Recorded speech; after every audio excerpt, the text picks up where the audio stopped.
कृष्ण और रुक्मिणी भी आए थे, पूरा ब्रज था, माँ यशोदा थी, नंद बाबा थे, राधा ब्रज किशोरी भी आई थी। तो रुक्मिणी ने कहा कि मुझे राधा के दर्शन करने हैं, ब्रजरानी के, अगर आप आदेश दें द्वारकाधीश तो मैं दर्शन कर आऊं। तो प्रभु ने कहा जाओ रुक्मिणी, मिल के आओ, इससे श्रेष्ठ कुछ हो नहीं सकता। बोला उपहार में क्या ले जाऊं? बोला उपहार में दूध ले जाओ, उनको पसंद आएगा। दूध लेके चली गई थी रुक्मिणी गरम गरम, और जैसे जैसे पहुंची उनकी सखियां आगे मिलती गई। रुक्मिणी ने ऐसा तेज कि बोल भाई यही शायद राधा है। बोला आपको किससे मिलना? बोला राधा रानी से। बोला आगे जाइए। और ऐसे करते करते राधा की सखियां, हर कदम पे रुक्मिणी सोचती कि शायद यही राधा है, पर बोले नहीं नहीं नहीं, वो तो आगे है। अंत में जब राधा के पास पहुंचे तो स्तब्ध रह गई थी रुक्मिणी। उस कक्ष से कृष्ण कृष्ण कृष्ण कृष्ण प्रणाम किया, द्वारकाधीश की रुक्मिणी हूँ, स्वीकार किया।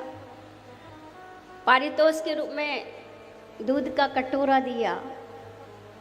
तो आनाकानी तो करता है ना लेने वाला। बोला नहीं। बोला द्वारकाधीश ने भेजा है, और जैसे ही कहा द्वारिकाधीश ने भेजा है, और माँ ने वो दूध का सेवन किया। बातचीत करके लौट आई रुक्मिणी। आके देखते हैं तो कृष्ण जी के चरणों में फफूले बन गए थे।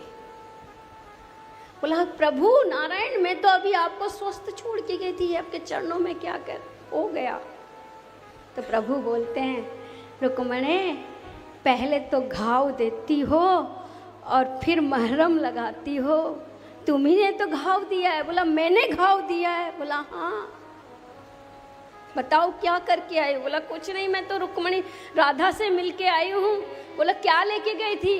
बोला गरम गरम दूध लेके गई थी और कहा कि आपने भेजा है नाथ, और जैसे ये कहा वो बिना कुछ सोचे समझे उसको पी गई थी। बोला वही तो कह रहा हूँ कि उसके गरम गरम जो दूध पिया, उसके हृदय पटल पे, उसके मन मंदिर में मेरे श्री चरण निवास करते हैं।